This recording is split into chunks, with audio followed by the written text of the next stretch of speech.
ஒரு டெண்டர் வந்து ஒருத்தவங்களுக்கு கொடுக்குறாங்க. அது ஹைதராபாத்தில் இருக்கக்கூடிய ஒரு கம்பெனி. அந்த கம்பெனிக்கு வந்து அவங்க டெண்டர் கொடுக்குறாங்க. அவங்க இன்னைக்கு வரைக்குமே அந்த மீட்டரை வந்து முறையாக தரவே இல்லை. ரொம்ப சொற்பமான அளவில் தான் வந்து அவங்க மீட்டர் கொடுத்துருக்காங்க. இது வந்து பார்த்திங்கன்னா இப்போ டி நகர் டிவிஷனுக்கும் மயிலாப்பூர் மற்றும் வந்து அண்ணா நகர் டிவிஷன்லையும் ஒரு சில இடங்களில் மட்டும் ஃபிக்ஸ் பண்ணியிருக்காங்க. இந்த ஸ்மார்ட் மீட்டர்ஸ் என்னெல்லாம் பண்ணும் அப்படின்னா, கோடு க்ளோஸ் பண்ணதுனால அவன் மினிமம் சார்ஜஸ் வந்து கட்டுறான். நான் ஏன் மினிமம் சார்ஜஸ் கட்டணும், அதனால வந்து நான் என்னோட சர்வீஸ் வந்து நான் க்ளோஸ் பண்ணிக்கிறேன்னு சொல்லி சொன்னது மாசம் பல லட்சம் கட்டணும், பல கோடி வருங்க, பல கோடி. ஆமா, அதனால வந்து எனக்கு வேணாம்னு சொல்லி அவன் க்ளோஸ் பண்ணதுனால இப்போ என்னன்னா அதுக்குள்ள இருக்கிற மற்ற கம்பெனிகள், அதில் குறிப்பாக ஒரு 7 கம்பெனி வந்து பார்த்தீங்க அப்படின்னா அவங்க என்னென்ன கம்பெனி பேர் சொல்லுங்க. அதாவது இவங்க பாவம் ஏழையா புதுசா ஃபேக்டரி ஆரம்பிக்கிறாங்க. ஆமா ஆமா, அரசு சலுகையிலேயே மின்சாரம் அப்படி சொல்லுங்க. அரசு சலுகை, அவங்க அரசு சலுகைய வசதியான, அதாவது ஏழைக்கு போய் சேர வேண்டிய சலுகைகளை பணக்காரனுக்கு திருப்புறாரு இந்த டி மனோகர். அப்படிதானே? ஆதாரத்தோடு காசு மாட்டினதுனால வழக்கு பதிவு செய்ய மாட்டாங்களா? இல்லை, அப்படியே போடலாம், அவங்களே சார்ஜ் பண்ணிடலாங்கய்யா. யார வழக்கு பண்ணணும் அவசியம் இல்லையா, அப்படியே சார்ஜ் பண்ணிடலாம். தமிழ்ல சொல்லுங்க, அப்பாவி மக்களுக்கு தெரியா. சார்ஜ்னா பதவி உயர்வா இல்லைங்க, அப்படியே அவங்களே பனிஷ்மெண்ட் கொடுத்துடலாம். ஏன் கொடுக்கல? இப்போ வச்சு ஒரு கள்ளக்குறிச்சி போனாரா அப்படின்னா கள்ளக்குறிச்சிக்கு போல, அவர் மாற்றி அவருக்கு பிடிச்சமான இடம், நான் இன்னும் 2 மாதம் இருக்க போகிறேன், எனக்கு பிடிச்ச இடத்துல இருக்கிறேன் அப்படின்னு சொல்லிட்டு சுங்கோசத்திரம் எஸ்எஸ்க்கு விருப்ப மாறுதலில் அவங்க போட்ட ஆர்டரை மறுபடியும் மாடிஃபை பண்ணிட்டு சுங்கோசத்திரம் போய் இருந்துட்டு 2 மாதம் ஓடிட்டு போயிட்டேன். தமிழா நேயர்களுக்கு வணக்கம். நம்மோடு மனித உரிமை செயற்பாட்டாளர், மின்சார வாரியத்தில் மிகப்பெரிய ஊழல், இப்படி பல விஷயங்களை புள்ளிவிவரங்களோடு தமிழா நேயர்களுக்கு கொடுப்பதற்காக காத்திருக்கிறார் அமரன் அவர்கள். வணக்கம். வணக்கம் ஐயா. இப்போது இந்த மின்சார வாரியம் என்பது தமிழ்நாட்டில் மிக மிக அடிப்படை வசதி. ஒரு 5 நிமிஷம் மின்சாரம் இல்லைன்னா எல்லாம் பதவி போகிறான். ஆமாங்க. சோறு இல்லைன்னா 3 நாள் படுத்துக்குவான், சாப்பாடு இல்லைன்னா 3 நாள் படுத்துக்குவான், துணியை துவைக்காமல் கூட கட்டிட்டு போயிடுவான், குளிக்காமல் கூட வெளியே போயிடுவான். ஆனால் நீங்கள் ஒரு அரை மணி நேரம் மின்சாரம் தடை ஏற்பட்டால் அவ்வளோ பேர் எங்கே வந்துடுவான்? ரோட்டுக்கு வந்துடுவான். நீங்கள் மின்சாரம் இல்லைன்னா ஒட்டுமொத்தமான ஊரே பிளாக் ஆகிரும். என்ன காரணம்? வாட்டர் போர்டு வேலை செய்யாது, எந்த விதமான மனித சமூகமே இயங்காது. இப்படி பல விஷயங்கள் மின்சாரத்தை ஒட்டித்தான் மனித இப்போ வாழ்க்கை அமைஞ்சு போச்சு. ஃபேன் இல்லாமல் தூங்க முடியாது, ஃபேன் இல்லாமல் தூங்க முடியாது. ஃபேன் இல்லைன்னா புரட்சி வந்துடும், மக்கள் பூரா ஆட்சியை கவுத்துருவான். மின்சார தடை, நீங்கள் எது இருந்தாலும் பிரச்சனை வராது. மின்சாரம் இல்லை, ராத்திரியில் பகல் பூரா வேலை செய்கிறான், கூலி வேலைக்கு போகிறான், மூட்டை தூக்குறான், வண்டி இழுக்கிறான், அதிகாரியாக இருக்கான்லாம் போகிறான். அவனுக்கு ஏசி இல்லைன்னா அவன் பைத்தியம் பிடிச்சிருவான். இவனுக்கு ஃபேன் இல்லைன்னா பைத்தியம் பிடிச்சிருவான், தரையில் கூட படுத்துருவான், பட்டியாக கூட பச்சை தண்ணி குடிச்சிட்டு படுத்துருவான். ஆனால் அவன் தூங்குறதுக்கு மின்சாரம் இல்லாமல் தூங்க முடியாது. இதுதான் அடிப்படை விஷயம். இப்போது இந்த மின்சாரத்தை தனியாருக்கு தாரை வார்ப்பதற்கு இந்த அரசு ஏறக்குறைய 19,161 கோடி ரூபாய் செலவு செய்து ஸ்மார்ட் மீட்டர் பொருத்த வேண்டிய அவசியம் என்ன? இந்த 19,000 கோடி ரூபாய் என்பது சாதாரண காசு இல்லை. நீங்கள் ஏறக்குறைய தமிழ்நாடு முழுக்க சோலார் பவரை நீங்கள் மேலே வீட்டுக்கு மேலே போட்டு கொடுத்தீங்கன்னா பல கோடி ரூபாய் மிச்சமாகும். இந்த 19,000 கோடியை ஒரே மாதம் ஒரே வருஷத்தில் எடுத்துடலாம். ஆனால் நீங்கள் இந்த 19,000 கோடியில் மாபெரும் ஊழல். அது வந்து இப்போ நீங்கள் ரீசார்ஜ் பண்ணுற மாதிரி ஸ்பீடாக இது இப்போ இருக்கிற மீட்டரை ரீசார்ஜ் மீட்டராக மாற்ற வேண்டிய தேவையே இல்லை. ஏன் மாற்றுறாங்க? மக்களை சுரண்டுவதற்கு இந்த அரசு திட்டமிட்டு செய்து இந்த புகார் இருக்குது. இதை பற்றி என்ன நினைக்கிறீங்க ஐயா? இப்போது தமிழ்நாடு மின்சார வாரியங்கய்யா, இவங்க என்னென்னா உதயமின் திட்டத்தில் வந்து மத்திய அரசோட வந்து ஒரு ஒப்பந்தம் போடுறாங்க. ஒப்பந்தம் போடும்போது என்ன சொல்கிறாங்க அப்படின்னா, எல்லாருக்கும் வந்து ஸ்மார்ட் மீட்டர்ஸ் வந்து நீங்கள் கொண்டு வரணும் அப்படின்னு சொல்லிட்டு மத்திய அரசு உதயமின் திட்டத்தின் கீழே வந்த ஒரு திட்டம் கிடையாது. இதுக்காக வந்து என்ன பண்ணுறாங்க, முதல் கட்டமாக வந்து 3 கோடி மின் உபயோக பயனாளர்களுக்கு வந்து என்னென்னா ஸ்மார்ட் மீட்டர் வைக்கணும் அப்படின்னு சொல்லிட்டு நம்ம உதயமின் திட்டத்திலேருந்து சொல்கிறாங்க. அதன்படி வந்து தமிழக அரசு வாங்கி செய்கிறாங்க. இது வந்து என்னென்னா ஒரு டெண்டர் வந்து ஒருத்தவங்களுக்கு கொடுக்குறாங்க. அது ஹைதராபாத்தில் இருக்கக்கூடிய ஒரு கம்பெனி, அந்த கம்பெனிக்கு வந்து அவங்க டெண்டர் கொடுக்குறாங்க. அவங்க இன்றைக்கி வரைக்குமே அந்த மீட்டரை வந்து முறையாக தரவே இல்லை. ரொம்ப சொற்பமான அளவில் தான் வந்து அவங்க மீட்டர் கொடுத்துருக்காங்க. இது வந்து பார்த்திங்கன்னா இப்போ டி நகர் டிவிஷனுக்கும் மயிலாப்பூர் மற்றும் வந்து அண்ணா நகர் டிவிஷன்லேயும் ஒரு சில இடங்களில் மட்டும் ஃபிக்ஸ் பண்ணியிருக்காங்க. இந்த ஸ்மார்ட் மீட்டர்ஸ் என்னெல்லாம் பண்ணும் அப்படின்னா, ஸ்மார்ட் மீட்டர்ஸு நீங்கள் ஒன்ஸ் நீங்கள் ஃபிக்ஸ் பண்ணிட்டீங்கன்னா இப்போ இருக்கிற மீட்டர் போல் இல்லைங்க. அவர் ஆஃபீஸில் இருந்துகிட்டே ஹெட் ஆஃபீஸில் இருந்துகிட்டே வந்து என்ன பண்ணலாம், கட் பண்ணிக்கலாம். இப்போ ப்ரீபெய்டு சிஸ்டம் போல் இப்போ கொண்டு வர போகிறாங்க. இப்போ நீங்கள் ஒரு 1000 ரூபாய்க்கு நீங்கள் ரீசார்ஜ் பண்ணிட்டீங்கன்னா 1000 ரூபாய்க்கு நீங்கள் கரண்ட் யூஸ் பண்ணிட்டீங்கன்னா அந்த செகண்டே 1000 ரூபா முடிஞ்சதுல கட் ஆயிடும். 24/7 எப்போனாலும் கட் ஆகிடும். இப்போ எப்படி மொபைல் நம்ம நைட்டு 12 மணிக்கு கட் ஆகும், 9 மணிக்கு கட் ஆகும், அது போல் எப்போனாலும் அது கட் ஆகிடுங்கய்யா. இதுதான் வந்து அந்த ஸ்மார்ட் மீட்டரோட இது. இதில் இன்னொரு விஷயம் என்ன இருக்குது அப்படின்னா, ஏன் ஸ்மார்ட் மீட்டர் மாற்றணும்? இன்றைக்கி இருக்கக்கூடிய தமிழ்நாடு மின்சார வாரியத்தோட நிதி சுமையோடு சேர்த்து எதுக்கு இந்த 19,000 கோடி ரூபாய் செலவு பண்ணி ஏன் மாற்றணும் அப்படின்னா, இதை வந்து தனியாருக்கு தாரை வார்த்து கொடுக்கறதுக்கு ரொம்ப தயார்படுத்த எப்போ வேணாலும் தயாரியா, எப்போ தயார். டாடா கொடுக்க போகிறோம், அம்பானி கொடுக்க போகிறோம், அதானி கொடுக்க போகிறோம். ஆமாம் ஆமாம். அதனால் அது ஒன்று இருக்குங்கய்யா. இப்போ என்னென்னா நம்மக்கிட்ட ஒரு பெரிய ஒரு தமிழ்நாட்டில் வந்து ஒரு பெரிய இபி இன்ஃப்ராஸ்ட்ரக்சர் இருக்குங்கய்யா. அவங்க என்ன அப்படின்னா இன்றைக்கி ஒரு 7 லட்சம் கிலோமீட்டருக்கு வந்து எல்டி லைன் நம்ம வீட்டுக்கு கொடுக்கக்கூடிய அந்த கரண்ட் எடுத்து அந்த கம்பி இருக்கு இல்லைங்களா, 7 லட்சம் கிலோமீட்டருக்கு உண்டான எல்டி லைன் சர்வீஸ் இருக்குங்க. எல்டி லைன் ஒயரு நம்மக்கிட்ட இருக்குது. ஹெச்டி லைன் வந்து பார்த்தீங்கன்னா 2 லட்சம் கிலோமீட்டருக்கு இருக்குது. நம்ம ஒரு காந்தி சார் தான் சொல்லுவார், அவரை பந்தல் இருக்குது பார்த்தீங்களா, அது போல் வந்து தமிழ்நாடு முழுவதும் வந்து பார்த்தீங்கன்னா இந்த எல்டி லைன் வந்து ஆல்ரெடி ஒரு வெல் பிளான்டு செட்டப்போடவே இன்றைக்கி இருக்குங்கய்யா. 3,75,00,000 கன்சியூமர்ஸ் இருக்காங்க. இது வந்து எல்டி கன்சியூமர்ஸு. 20,000 ஹெச்டி கன்சியூமர்ஸ் இருக்காங்க. ஹை டென்ஷன் ஃபேக்ட்ரி தொழிற்சாலைகளுக்கு, அப்புறம் வந்து பெரிய வணிக வளாகங்கள், இவங்களுக்கெல்லாம் கொடுக்கக்கூடிய கரண்ட் வந்து கொடுக்கக்கூடிய அளவுக்கு வந்து பார்த்திங்கன்னா இந்த அளவுக்கு நம்ம ஒரு இன்ஃப்ராஸ்ட்ரக்சர் இருக்குது. இதை வந்து தனியாருக்கு விற்பனை பண்ணும்போது என்ன வச்சுன்னா ஒரு மிகப்பெரிய வருவாய் வந்து தனியாருக்கு இருக்குது.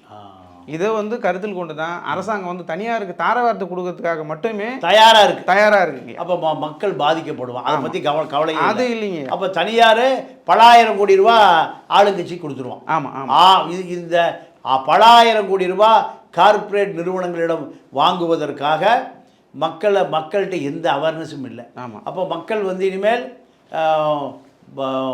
மின்சார கட்டணம் என்பது ரீசார்ஜ் பண்ணிக்க வேண்டியது. அப்போ இதில் என்ன தீமை நடக்கும்னா, மின்சாரம் பயன்பாடு என்பது செல்ஃபோன் பயன்பாடு மாதிரி ஆயிடும். ஆமாம். இப்போது இன்றைக்கி தமிழ்நாடு மின்சார வாரியத்தோடைய ஓராண்டு வரவு செலவு கணக்கு பார்த்தீங்கன்னா 1 லட்சம் கோடி நெருங்கிச்சு. இந்த 1 லட்சம் கோடி இன்கம்ன்றது தனியாருக்கு வந்து ஒரு பெரிய ஒரு லாபம். இதை வந்து தனியார் கையில் போகும்போது இன்னும் கூட பல மடங்கு உயர்த்திக்கலாம். இப்போ நம்ம அரசாங்க கையில் இருக்கும்போது 1 லட்சம் கோடி, தனியாருக்கு போனால் 2 மடங்கு ஆகும். 2 மடங்கு, 3 மடங்கு, 4 மடங்கு, எத்தனை மடங்கு ஆக்கலாம். நீ ஏன்னா அவங்கள்ட்ட கரண்ட் வாங்காமல் குடும்பம் நடத்த முடியாது. ஒன்றும் பண்ண முடியாது. கரண்ட் வாங்காமல் அவங்கள்ட்ட எந்த டிமாண்ட் பண்ண முடியாது. இது ஒரு ஆபத்தான போக்கு. இது ஒரு பக்கம் இப்படி இருக்குது. இன்னொரு பக்கம் இப்போ ஃபோர்டு கம்பெனி மூடிட்டாங்க. ஆமாம். ஃபோர்டு கம்பெனிக்கு உதிரி பாகங்கள் தயார் செய்யப்பட்ட கம்பெனிகள் உள்ள ஒரு 15-20 கம்பெனி இருக்குது. ஆமாம். அவர்களுக்கு ஃபோர்டுக்கு சம்மந்தம் இல்லை. ஆனால் ஃபோர்டு கம்பெனி என்ன பண்ணா, அங்கேயே உள்ள இடம் கொடுத்து நீ தயார் பண்ணி கொடுத்தான். இப்போ ஃபோர்டு கம்பெனி மூடியாச்சு. ஃபாரினில் சொல்லுவான், ஃபோர்டு என்பது ஃபோர்டுனா failure and road transport. Ford கம்பெனிக்கு வெளிநாட்டில் உள்ள பேர்.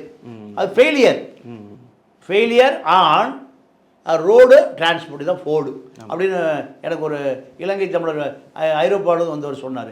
இப்போ ஃபோர்டு கம்பெனி மூடியாச்சு. ஃபோர்டு கம்பெனிக்கு உதிரி பாகம் தயார் பண்ணி கொடுக்குறவன் அதே இடத்துல 16 கம்பெனி இருக்குது. இந்த 16 கம்பெனியும் ஹுண்டாய், டொயோட்டா, இப்படி பல கம்பெனிகளுக்கு ஸ்பேர்ஸ் தயார் பண்ணி அங்கேருந்து விற்கிறான். இவர்களுக்கு ஃபோர்டு கம்பெனிக்கு கொடுத்த அதே மின்சார சலுகைகளை அங்கே இருக்கக்கூடிய டிஇ, டிவிஷன் இன்ஜினியர், எஸ்சி உட்பட ஃபோர்ஜரியாக அரசுக்கு நீங்கள் புது கனெக்ஷன் கொடுக்கணும், புது டெபாசிட்டு எல்லாமே புதுசாக இருக்கணும். ஆனால் அப்படி கொடுக்காம 16 நிறுவனங்களுக்கும் ஃபோர்டு கம்பெனியிலிருந்து போர்டிலிருந்த அவங்களுக்கு கொடுத்த அந்த ஃபேக்ட்ரி மின்சாரத்திலிருந்த டெபாசிட் வாங்காமல் ஒரு பெரிய ஊழல் நடந்திருக்கு, மோசடி நடந்திருக்குன்னு ஒரு செய்தி இருக்கு. அதை பற்றி என்ன செய்தி இருக்குது சொல்லுங்கள். மரமல் நகரில் இயங்கிட்டு இருந்த ஃபோர்டு கம்பெனி பார்த்தீங்கன்னா அவங்க வந்து மூடிட்டாங்க அந்த கம்பெனியை. இப்போ அவங்களுக்கு உதிரி பாகம் தயார் பண்ணி கொடுத்துருக்கு ஒரு 15 கம்பெனி அங்கே இருக்குது. இவங்க என்ன பண்ணுறாங்கன்னா இப்போதைக்கு இருக்கிற கம்பெனிகள் வந்து நிசான் கம்பெனிக்கு, பாரத் பென்ஸுக்கு, உண்டாக்கி இது போல் சப்ளையர்களுக்கு வந்து இப்படி போல் கம்பெனிகளுக்கு வந்து பார்த்தீங்கன்னா அவங்களோட பார்ட்ஸ் வந்து மாற்றி தரத்துக்கான வேலைகளை பார்த்துட்டு இருக்காங்க. அதுக்கான டைலாம் வாங்கி மாற்றி கொடுத்துட்ருக்காங்க. இப்போது ஃபோர்டுக்குள்ளே ஒரு எஸ்எஸ் வச்சு சப்ஸ்டேஷன் வச்சு அதிலேருந்து பிரித்து வந்து இந்த கம்பெனிகள்லாம் கரண்ட் கொடுத்துட்டு இருந்தாங்க. ஓ, ஃபோர்டு கம்பெனியில் ஒரு சப்ஸ்டேஷன். ஆமாம், சப்ஸ்டேஷன் இருக்கு. அது மூலியமா மொத்த கரண்ட் அங்கே வந்துடும். ஆமாம், அந்த சப்ஸ்டேஷன் பிரித்து கொடுத்துட்டாங்க. ஃபோர்டு க்ளோஸ் பண்ணதுனால அவன் மினிமம் சார்ஜஸ் வந்து கட்டுறான். நான் ஏன் மினிமம் சார்ஜஸ் கட்டணும்? அதனால வந்து நான் என்னோட சர்வீஸ் வந்து நான் க்ளோஸ் பண்ணிக்கிறேன்னு சொல்லி சொன்னது. மாதம் பல லட்சம் கட்டணும், பல கோடி வருங்க, பல கோடி. ஆமாம், அதனால வந்து எனக்கு வேணான்னு சொல்லி அவன் க்ளோஸ் பண்ணதுனால இப்போ என்னன்னா அதுக்குள்ள இருக்கிற மற்ற கம்பெனிகள் அதில் குறிப்பாக ஒரு 7 கம்பெனி வந்து பார்த்தீங்க அப்படின்னா அவங்க என்னென்ன கம்பெனி பேர் சொல்லுங்க. சோனா காம்ஸ்டார், ஜேபிஎம், அப்புறம் வந்து விஸ்டியானு, இது போல வந்து ஒரு 7 கம்பெனிங்க அதில் இருக்காங்கய்யா. இவங்களுக்கெல்லாம் என்ன பண்ணாங்கன்னா புதிய மின் இணைப்பு கொடுக்குறா போல ஒரு கணக்கு ஒன்று செட்டப் பண்ணுறாங்க. எல்லாம் ஃபோர்ஜரி. எல்லாம் இது யார் செய்கிற அதிகாரி பேர்? அவர் வந்து டிவிஷனல் இன்ஜினியர் மனோகர்னு சொல்லிட்டு. மனோகர் இப்போ வந்து அவர் ரிட்டையர் ஆகிட்டாரு. இதுக்கு முன்னாடி அவர் இருந்தார். அவர் என்ன பண்ணுறாருன்னா இந்த கம்பெனிக்காரங்களாம் வந்து புது சர்வீஸ் வாங்கணும், புதுசாக நாங்கள் லைன் வாங்கணும்னு சொல்லிட்டு வந்து அவர்கிட்ட அப்ளிகேஷன் கொடுக்குறாங்க, அப்ரோச் பண்ணுறாங்க. அப்ரோச் பண்ணும்போது இவர் என்ன பண்ணுறாரு, எஸ்சி கிட்ட போக வீட்டில் இவரே டீல் பண்ணுறாரு. அவங்கள எப்படி டீல் பண்ணுறாருன்னா, நீங்கள் இப்போ புதுசாக நீங்கள் வாங்கினீங்க அப்படின்னா ஒவ்வொருத்தரும் 1 கோடி 1.5 கோடி 2 கோடி நீங்கள் டெபாசிட் கட்டணும். இந்த டெபாசிட் நீங்கள் கட்ட தேவையில்ல, அரசாங்கம் கட்டாத, எனக்கு கொடுத்துறியா? ஆமாம், நான் தானே அரசாங்கம். ஆமாம், எனக்கு நீங்கள் இதில் பாதி கொடுத்துட்டீங்க அப்படின்னா நான் என்ன பண்ணுறேன், இதை வாரிய செலவில் போட்டுறேன். உங்கள் செலவில் இல்லாமல் வாரிய செலவில் ஒரு ரிப்போர்ட் வச்சு அந்த வாரியம்னா இபி செலவு, மின்சார வாரியம், தமிழ்நாடு மின்சார வாரியம் செலவில் போட்டு அந்த செலவுலேயே உங்களுக்கு பண்ணா போல பண்ணிட்டு நான் என்ன பண்ணுறேன், உங்களுக்கு ஒரு மீதி ஒரு 1 கோடி ரூபா ஒவ்வொருத்தரும் நான் லாபம் பண்ணி தரேன் அப்படின்ட்டு நான் எனக்கு ஒரு 50 லட்சம் கொடுத்துருக்கேன், 25 லட்சம் கொடுத்துருக்கேன். இதில் என்ன ஒரு சந்தேகம் சொல்லுங்கய்யா. இப்போ வாரிய மின்சார வாரிய கணக்கில் போடுறது அது எப்படி, அது சொல்லுங்கள். ஐயா, இப்போது ஒரு கன்சியூமருக்கு எல்டி சர்வீஸாக இருக்கட்டும், ஹெச்டி சர்வீஸாக இருக்கட்டும், இது வந்து ஒரு கன்சியூமருக்கு வந்து வாரியம் வந்து கரண்ட் கொடுக்குது அப்படின்னா 2 செலவு இருக்குங்கய்யா. ஒன்று பார்ட்டி அவனே செலவு பண்ணிக்கிறது இருக்குது, இன்னொன்று வந்து வாரிய செலவில் போகிறது இருக்குது. மின்சார வாரியமே பண்ணோம். மின்சார வாரியமே பண்ணோம், இன்னி வரையும் அப்படி தான் பண்ணிட்டு இருக்கு. இப்போ இல்லை ஏன் தனியார்ட்ட காசு வாங்க மின்சார வாரியமே செய்யுது? இல்லைங்க, இது வந்து பாலிசி. என்ன பாலிசி? இது வந்து அதாவது எப்படி மின் இணைப்பு வழங்கணும்னு சொல்லிட்டு தமிழ்நாடு மின்சார வாரியம் ஒரு பாலிசி ஒன்று வச்சிருக்கு, கொள்கை வச்சுட்டு இருக்கு. இது இப்போ ஒரு ஏழை வந்து கரண்ட் கேட்குறான், அவனுக்கு ஒரு 10 கம்பம் போட்டு எடுத்துமே அவன் வீட்டாண்ட கொடுக்கணும், பட்டா இடம் தான் இருக்குது. அப்போ அந்த 10 கம்பம் அவனால முடியாது, அப்போ வந்து போர்டு செலவு பண்ணி கொடுக்குது. அப்படி ஆமாம், அது போல வந்து ஒரு ஹெச்டி கன்சியூமர் ஒருத்தர் இருக்கிறாங்க ரொம்ப தூரத்தில், அது அரசு சலுகை. ஆமாம், அரசு சலுகை சொல்லுங்க நீங்கள். அதாவது இவங்க பாவம் ஏழையா புதுசாக ஃபேக்டரி ஆரம்பிக்கிறாங்க, அரசு சலுகையிலேயே மின்சாரம் அப்படி சொல்லுங்க. அரசு சலுகை, அவங்க அரசு சலுகையை வசதியான அதாவது ஏழைக்கு போய் சேர வேண்டிய சலுகைகளை பணக்காரனுக்கு திருப்புறாரு இந்த டி மனோகர். அப்படிதானே? ரைட், சொல்லுங்க. ஆமாங்க. இப்போ அது போல வந்து என்ன பண்ணுறாருன்னா அவங்களுக்கு ஒரு பெனிஃபிட் பண்ணி தராரு. இப்போ இதனால வந்து அவருக்கு ஒரு பல லட்சம், அதாவது பல கோடி வந்து அவர் சுருட்டிட்டாரு. இதுக்கு முன்னாடி வந்து பார்த்தீங்கன்னா 2023 அவருக்கு ஒரு ரெய்டு வருது. திடீர்னு நைட்டு ஈவினிங் வந்து ஒரு மணி அளவில் வந்து ஒரு ரெய்டு வராங்க. தமிழ்நாடு மின்சார வாரியத்திற்கு கூட விஜிலன்ஸ் அவங்க டிபார்ட்மெண்ட் விஜிலன்ஸ் வந்து வராங்க. வந்து பார்த்தா உள்ள ஏதோ ஒரு அமௌண்ட்டோட அவர் மாட்டுறாரு. எங்கள் வீட்டில் அலுவலகத்திலே பணம் வச்சிருக்காரு. அலுவலகத்திலே வந்து பணம் வச்சிருக்காரு. இன்ஃபர்மேஷன் அடிப்படையில் வந்து இது பண்ணுறாங்க, பிடிக்கிறாங்க. அவரை பிடிச்சிட்டு என்ன பண்ணுறாங்க, காசை சீஸ் பண்ணிட்டு போயிடுறாங்க. போயிட்டு அவரை வந்து பார்த்தா இதை ஆய்வு பண்ணுறாங்க. ஆய்வு பண்ணி 1 மாதத்துக்கு அப்புறம் அவர் என்ன பண்ணுறாங்க, கள்ளக்குறிச்சி மாவட்டத்தில் இருக்கக்கூடிய சங்கராபுரம் எஸ்எஸ்க்கு பனிஷ்மெண்ட் ட்ரான்ஸ்ஃபராக போடுறாங்க. சரி, அந்த ட்ரான்ஸ்ஃபர் என்ன சொல்றாங்க, அவர் சஸ்பெண்ட் பண்ணல, வழக்கு பதிவு இல்லை, வழக்கு பதிவு பண்ணல, எல்லாமே அவங்களே ஆதாரத்தோட கைகாலம் மாட்டார்ல. அதனால வந்து என்ன பண்ணிட்டாங்கன்னா அவருக்கு வந்து சங்கராபுரத்தில் இருக்கக்கூடிய ஆதாரத்தோடு காசு மாட்டினதுனால வழக்கு பதிவு செய்ய மாட்டாங்களா? இல்லை, அப்படியே போடலாம், அவங்களே சார்ஜ் பண்ணிடலாங்க. ஐயா, யாரை வழக்கு பண்ணணும் அவசியம் இல்லையா, அப்படியே சார்ஜ் பண்ணிடலாம். தமிழில் சொல்லுங்க, அப்பாவி மக்களுக்கு தெரியாது. சார்ஜ்னா பதவி உயர்வா? இல்லைங்க, அப்படியே அவங்களே பனிஷ்மெண்ட் கொடுத்துடலாம். ஏன் கொடுக்கல? கொடுத்துட்டாங்க. என்ன பனிஷ்மெண்ட்? சங்கராபுரத்துக்கு வந்து பனிஷ்மெண்ட். நான் என்ன கேட்குறேன், லஞ்சம் வாங்கினா பனிஷ்மெண்ட் ட்ரான்ஸ்ஃபர் தானா? இல்லைங்க, இப்போ நீங்கள் கரெக்டான ஒரு இது கேட்டுட்டீங்க. சஸ்பெண்ட் தான் பண்ணணும். அதான் கேட்குறேன். இது லஞ்சம் கொடுத்து ட்ரான்ஸ்ஃபராக மாத்துறாரு. யாரு இந்த? அப்போ விஜிலன்ஸ் எதுக்கு? லஞ்சம் வாங்குறக்கா? லஞ்சம் வாங்குறக்கா, லஞ்சம் வாங்குறது பிடிக்கிறக்கா? விஜிலன்ஸ் பிடிச்சி கொடுத்துட்டாங்க. இல்லைங்க, இல்லை கேட்குற கேள்வி, போலீஸ் எதுக்கு? திருடனை பிடிக்கிறக்கா, திருடனை காப்பாத்துறக்கா? அவங்க பிடிச்சவங்க இல்லைங்க, கடமை செஞ்சுட்டாங்க ஐயா. இது மேலிடம் அமைச்சர்கிட்ட போறாரு, அப்படி சொல்லுங்க. அமைச்சர்கிட்ட போறாரு, உயர் அதிகாரி கிட்ட போறாரு. இவங்க என்ன, நீங்க என்ன மேல கேஸ் போடுறது, நீங்க என்ன சஸ்பெண்ட், நீங்க என்ன அமைச்சரே பாத்துக்கிறேன், மினிமமா பார்த்து பண்ணி கொடுங்க, என்ன டிரான்ஸ்ஃபர் போடுங்க அப்படின்னு சொல்லிட்டு ஒரு டிரான்ஸ்ஃபர் கள்ளக்குறிச்சி வாங்குறாரு. அப்ப வந்து விஜிலன்ஸுக்கு எந்த அதிகாரமும் இல்லை.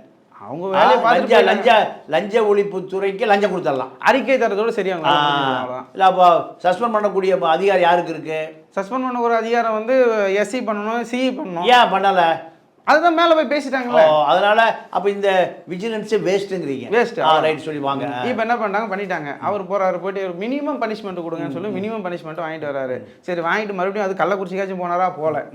அதுக்கப்புறம் 7 மாசம் அதே இடத்துல இருந்து ரிலீவ் ஆகாம அதே இடத்துல அதே எப்படி நீங்க அப்போ எப்படி இந்த கோப்புகள் எப்படி மெயின்டைன் பண்ணுவாங்க? எல்லாம் இல்ல ரிலீவ் ஆகணும், ரிலீவ் ஆகிற வரைக்கும் அவங்க அந்த வேலையை செய்யலாம். 7 மாசமா ரிலீவ் ஆகுறதுக்கு ரிலீவ் பண்ணல. இது போல நிறைய இருக்குங்க. 1-2 இல்லை, தமிழ்நாடு ஃபுல்லாக வந்து பார்த்தீங்கன்னா ஆயிரக்கணக்கான இது போல பண்ணிட்டு இருக்காங்க. இப்போ ஒரு 7 மாசம் அங்க இருந்து என்ன பண்றாரு, வேற என்னெல்லாம் பண்ண முடியும்? இந்த ஃபோர்டு போல கம்பெனி, மற்ற கம்பெனி எல்லாம் அது அமைச்சருடைய ஆசையோடு ஆசையோடு அப்படி சொல்லுங்க. அமைச்சரோட ஆசையோடு பல கோடி லஞ்சம் வாங்குறாரு. பல கோடி லஞ்சம் இனிமே கொஞ்சமா வாங்காதே, அதிகமா வாங்கி குடியா. அமைச்சருக்கு சேர்த்து வாங்கிரு. ஆமா வாங்குறாரு. இன்னும் ஒரு சுமையும் அவருக்கு இருக்கு. ரிட்டையர்ட் ஆக போறாரு இந்த வருஷம். 2024 ரிட்டையர்ட் ஆயிட்டாரு. அப்போ ரிட்டையர்ட் ஆகிறதுனால இன்னும் கொஞ்சம் கூடுதலா சம்பாதிக்கணும். எவ்வளவு சம்பாதிக்க முடியுமோ? சும்மா எவ்வளவு சம்பாதிச்சிருப்பாரு? ஒரு 10 கோடி ரூபாய். 10 கோடி ரூபாய் ஒரு டிஏ. ஆமா, டிவிஷன் 10 கோடி ரூபாய் லஞ்சம் வாங்கிட்டு 10 கோடியோட போய் அமைதியா செட்டில் ஆகுறாரு. ஆமா, இபி அமைச்சர் பார்த்து கொண்டு இருக்கிறார், இபி விஜிலன்ஸ் பார்த்து கொண்டு இருக்கு, இபி இருக்கக்கூடிய எஸ்சி பார்த்து கொண்டு இருக்கிறார், இபி சேர்மன் பார்த்து கொண்டு இருக்கிறார், எல்லாம் பார்த்துட்டு இருக்காங்க. இதுதான் இபி. இப்போ எனக்கு ஒரு நண்பர் திருப்பூர்ல ஒரு பெரிய தொழிலதிபர், வால்ரஸ்னு ஒரு பெரிய வெளிநாடுகளிலிருந்து துணியை இறக்குமதி செய்கிறார். வால்ரஸ்னு ஒரு பெரிய கம்பெனி, பல கோடி அரசுக்கு வரி கட்டுறாரு. பல கோடி அரசுக்கு வரி கட்டுறாரு. வால்ரஸ் மிகப்பெரிய தொழிற்சாலை நிறுவனம், மிகப்பெரிய பல கோடிக்கு வர்த்தகம், பல கோடி ரூபாய் அரசுக்கு வரியாக கட்டுறாரு. இவருக்கு அந்த சரக்கு எடுத்துகிட்டு வர லாரி மின் கம்பத்தில் முட்டும். அப்போ அவர் போய் இந்த மின் கம்பத்தை கொஞ்சம் உயர்த்தி கொடுங்க. ஏன்னா இப்போ லஞ்ச லாவணிய ஊழலில் ரோடுல தான் அதிகம். எவனோ ரோட்டை நீங்கள் பறிச்சுட்டுலாம் ரோடு போடுறதில்ல, அது மேலே போட்டு பில்லை வாங்கி மேலே போட்டு போயிட்டே இருப்பாங்க. இப்போ ரோடு பெருசாகிட்டே போகுது, இப்போ வீடு பள்ளமாயிட்டே போகுது. அப்போ இந்த அந்த வால்ரஸனுடைய உரிமையாளர் டேவிட் அவர் போய் ஒரு மனு கொடுக்குறார். ஐயா இந்த மின் கம்பத்தை கொஞ்சம் உயர்த்தி போடுங்கன்னு. அதுக்கு செலவு 20,000 ரூபா தான் ஆகும் பட்ஜெட் படி. அவர் வேற இருக்க கீழ்நிலை அதிகாரிகிட்ட கேட்குறாரு, 20,000 ரூபா செலவாங்குறாங்க. மேலதிகாரி வந்து 3 லட்ச ரூபா வேணுங்கிறார். 20,000 எங்க? 3 லட்சம். 3 லட்சம் 2,80,000 ரூபா கொடுத்தா செய்வாங்க, இல்லை செய்ய முடியாது. ஏங்க நான் அரசுக்கு பல கோடி வரி கட்டுறாங்க, நியாயமாக நான் வந்து ஜிஎஸ்டி கட்டுறாங்க, எல்லாமே நியாயமாக, எல்லாம் லீகலுங்க. அதெல்லாம் இல்லை, எனக்கு இல்லீகலாக பணம் கொடு. எவ்வளவு? 3 லட்சம் ரூபா கொடு. இப்போ அவர் 3 லட்சம் ரூபா கொடுத்தா நாங்கள் அந்த மின்சார வாரியம் வேலை செய்வோம், இல்லைன்னா எத்தனை நாளும் அங்கே நிற்க வேண்டியது, அப்படியே நிற்கும். இப்போ இவர் எல்லா துறை அதிகாரிகளுக்கும் புகாரை கொடுத்துருக்காரு. ஏதாவது நடக்குமா? நடக்கவே நடக்காது. ஏன்னா 1 லட்சம் கோடியில் 25% 25,000 கோடி ரூபாய் இபியில் நீங்கள் லஞ்ச லாவணிய ஊழலாக சுரண்டப்படுகிறது. அப்போது இந்த 3 லட்சம் ரூபாயை இந்த அதிகாரி வாங்காமல் எங்கே புகார் கொடுத்தாலும் நடக்காதுன்னா, அப்போ இந்த இபி அமைச்சர் எதுக்கு, விஜிலன்ஸ் எதுக்கு, இத்தனை விஷயங்கள் இதுக்குள்ளே ஊழல் இருக்குது. சரி மனோகரை சொல்லுங்கள். இப்போ மனோகர் என்ன பண்ணுறாருங்க ஐயா, இது போல் ஒரு 7 மாதம் இருந்து எவ்வளோ சுரண்ட முடியுமோ சுரண்டாரு. ஒரு 10 கோடி மேலே இப்போ சேர்த்துட்டாருங்க ஐயா. இப்போவாச்சும் அவர் கள்ளக்குறிச்சி போனாரா அப்படின்னா கள்ளக்குறிச்சிக்கு போகல. அவர் மாற்றி அவருக்கு பிடிச்சமான இடம், நான் இன்னும் 2 மாதம் இருக்க போகிறேன், எனக்கு பிடிச்ச இடத்துல இருக்கிறேன் அப்படின்னு சொல்லிட்டு சுங்கோசத்திரம் எஸ்எஸ்க்கு விருப்ப மாறுதலில் அவங்க போட்ட ஆர்டரை மறுபடியும் மாடிஃபை பண்ணிவிட்டு சுங்கோசத்திரம் போய் இருந்துட்டு 2 மாதம் ஓடிட்டு போயிட்டார். அப்போ லஞ்சம் வாங்கினது, விஜிலன்ஸ் பிடிச்சது, இதெல்லாம் ஒன்றுமே இல்லை. எந்த பத்திரிகையிலையும் செய்தி வரல. எதுலையும் அரசுக்கு ஆதரவாக இருக்கக்கூடிய எந்த பத்திரிகையிலும் செய்தி வராமல் பார்த்துக்கொள்வார். அப்போது ஒரு வருஷத்துக்கு இபி வரவு செலவு பட்டியல் 1 லட்சம் கோடினா ஒரு 30,000 கோடி அதிகாரிகள் அரசியல்வாதி திருடிக்கிறான். திருடுறாங்க. இதெல்லாம் யார் தலையில் விழுகுது? மக்கள் தலையில் விழுது. மக்கள் தலையில் தான் விழுகுது. அப்போ மக்கள் பணிச்சுமை, மக்கள்கிட்ட சுமை அதிகமாயிட்டே போகுது. இப்போ ஸ்மார்ட் மீட்டரில் 19,131 கோடி ரூபாய் என்பது மக்கள் தலையில், இந்த வரி பூரா யார் சுமை யார் தலையில் விழுகும்? மக்கள் தலையில் தான். மக்கள் தலையில் தான் விழுகும். இன்னும் 3 ஆண்டுக்கு வந்து 4% 6% வருஷம் ஏற்ற தான் போகிறாங்க. இது வந்து தொடர்ச்சியாக நடக்க தான் போகுது. அது வந்து மின்சார ஒழுங்குமுறை ஆணையமே வந்து சொல்லிச்சு, நாங்கள் இதோடு நிப்பாட்ட மாட்டோங்க, அடுத்த 3 ஆண்டுக்கு 2 வருஷம் ஏற்றிட்டோம், அடுத்து இன்னும் 3 வருஷத்துக்கு 4% 6% நாங்கள் ஏற்றிட்டு தான் இருப்போம் அப்படின்றது தெளிவாகவே சொல்லிச்சு ஆணையம். அப்போ 6%னா 6,000 கோடி, 1,00,000 கோடியில் 6,000 கோடி அப்படியே ஏறும். அப்படியே மக்களுக்கு ஏறும். 6,000 கோடி நீங்கள் ஃப்ளாட் சொல்கிறீங்க ஐயா. இன்னும் இது வந்து ப்ராக்டிக்கலாக பார்த்தீங்கன்னா 16,000லேருந்து 20,000 கோடி ஏறும். இது ஃப்ளாட் ரேட் 6%ன்றது. இது வந்து அந்த யூனிட் படி நம்ம கணக்கு பண்ணி பார்த்தோம் அப்படின்னு சொன்னீங்கன்னா 20,000 கோடி வரை மக்களுக்கு மறுபடியும் வந்து மக்கள் தலையில் சுமை மறுபடியும் ஏறும். அப்போ வந்து மின்சார வாரியங்கள் கார்ப்பரேட் முதலாளிகளையும் அதிகாரிகளையும் சம்பாதிப்பதற்காக மக்கள் வந்து இபி பில்லாக உழைச்சி கஷ்டப்பட்டு கொண்டு வந்து உழைச்சி கட்டிகிட்டே இருக்கான். இதுக்கு ஒரு தீர்வு கூடிய விரைவில் மக்கள் மன்றம் தான் எடுக்கணும். மக்கள்கிட்ட இந்த விழிப்புணர்வு வரணும். இதெல்லாம் நான் முடிந்த வரைக்கும் மக்கள்கிட்ட கொண்டு போய் சேர்ப்போம். மக்கள் முடிவு செய்வார்கள். நன்றி, வணக்கம்.